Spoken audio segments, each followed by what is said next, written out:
Tout de suite, place à l'invité du grand journal de la matinale et Cherkaoui Roudani, expert en relations internationales, est en direct de Rabat avec nous. Il est notre invité. Ensemble, nous allons revenir sur le discours que Sa Majesté le roi Mohamed VI a prononcé hier à l'ouverture de la session d'automne du Parlement. Un discours, je vous le rappelle, entièrement dédié au Sahara marocain. Cherkaoui Roudani, bonjour et merci d'avoir accepté notre invitation. Alors, je le disais, le Sahara marocain, la première cause nationale, était hier au cœur du discours royal. Peut-on parler d'un discours suite logique des victoires et de la percée diplomatique marocaine dans ce dossier ?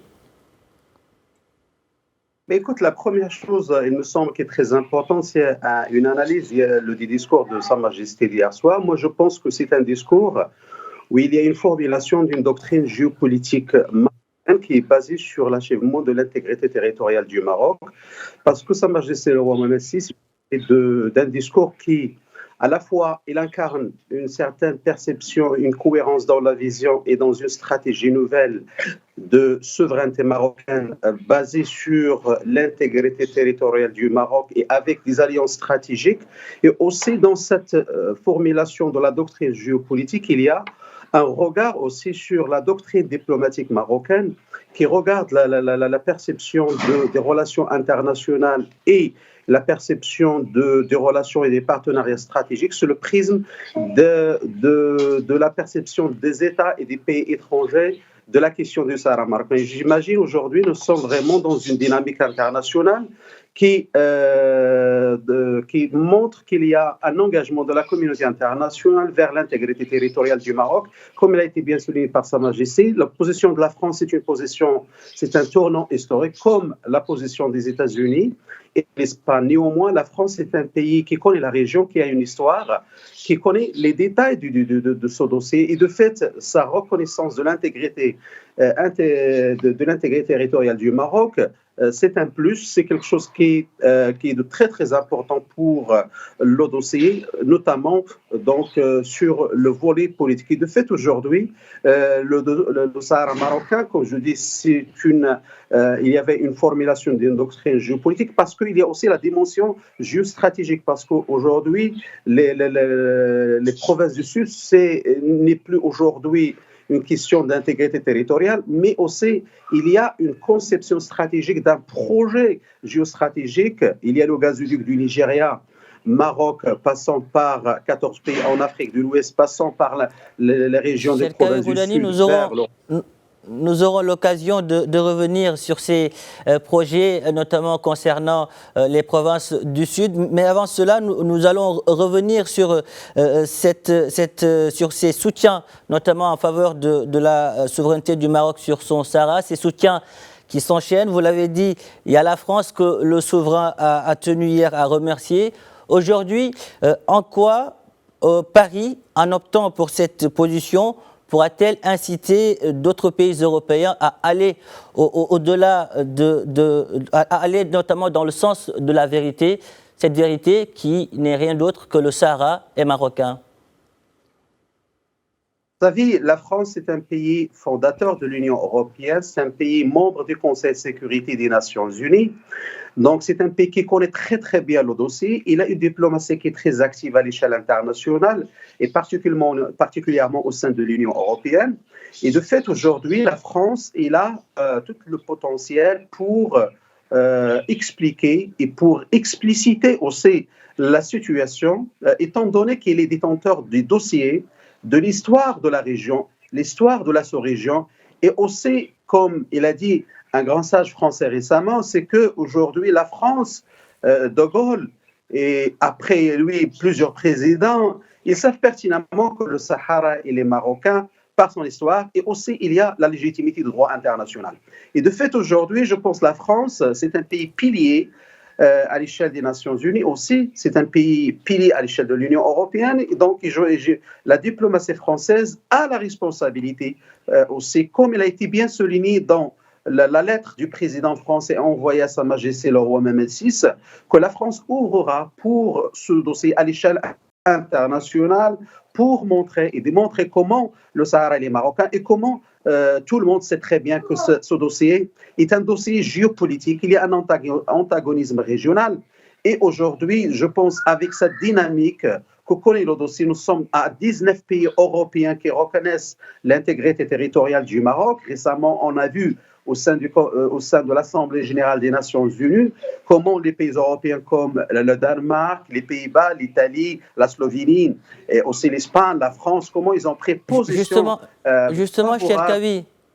Oui. Justement, Cherkaoui Roudani, nous le voyons, vous venez de le dire, les lignes bougent, notamment du côté des pays scandinaves. La Finlande et le Danemark soutiennent aujourd'hui l'initiative marocaine d'autonomie. Peut-on, disons, s'attendre à ce que d'autres pays de cette zone ou d'autres aillent au-delà de ce pas pour reconnaître définitivement la marocanité du Sahara ? Écoutez, moi, il me semble que c'est une question de temps, vu qu'il y a une dynamique au niveau de l'Union européenne vers ce dossier-là. Donc, il faut une approche, comme il a dit Sa Majesté. Il faut donc, c'est le rôle aujourd'hui du Parlement, c'est le rôle du gouvernement, des institutions, parce que les pays des Scandinaves, ils ont une culture.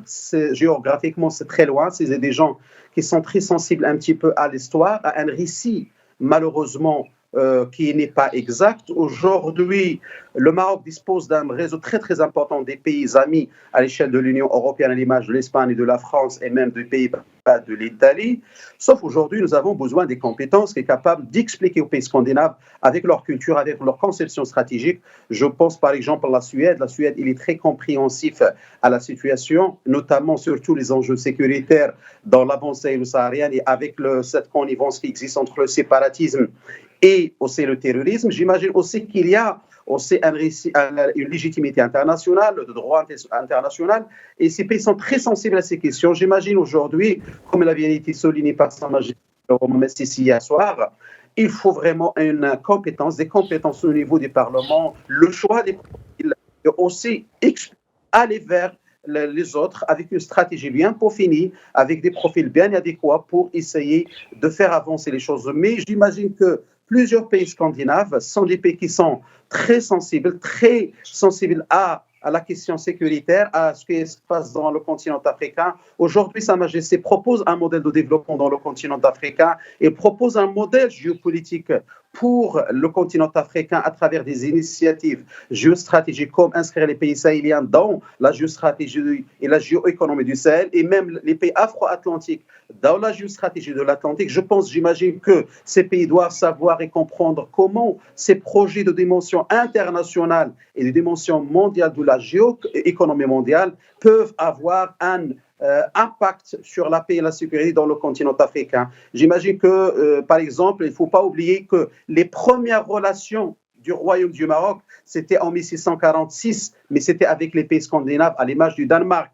Donc, je pense aujourd'hui, le premier partenariat économique et politique, c'était avec les pays scandinaves. Je pense aujourd'hui, s'il y a une histoire, il faut chercher donc cette histoire et expliquer le présent et le futur dans le cadre de l'intégrité territoriale du Maroc comme un moteur de l'intégration économique, politique du continent africain. Je pense que c'est le sens et l'essence de politique, de la forme politique et même du politique du pays scandinave, c'est de comprendre et aussi de développer le continent africain. Et par exemple, quand vous voyez comme la Finlande, comme le Danemark, il y a tout un département qui est très très important concernant le continent africain. J'imagine que le Maroc, comme il disait Biden un jour, lorsqu'il était en voyage ici au Maroc et a rencontré Sa Majesté, le Maroc c'est le pont vers l'Afrique et les pays scandinaves ne vont pas trouver un pays stable économiquement, politiquement et même un pays qui est extraordinaire comme le Maroc pour investir dans le continent africain parce qu'il y a aussi, il ne faut pas oublier, il y a un potentiel très très important dans le continent africain et j'imagine aujourd'hui que tout le monde est très sensible à la stabilité, à l'intégrité territoriale du Maroc comme une condition sine qua non de l'intégration continentale et régionale. Merci, Cherkaoui Roudani, merci pour toutes ces précisions. Merci d'avoir répondu à nos questions.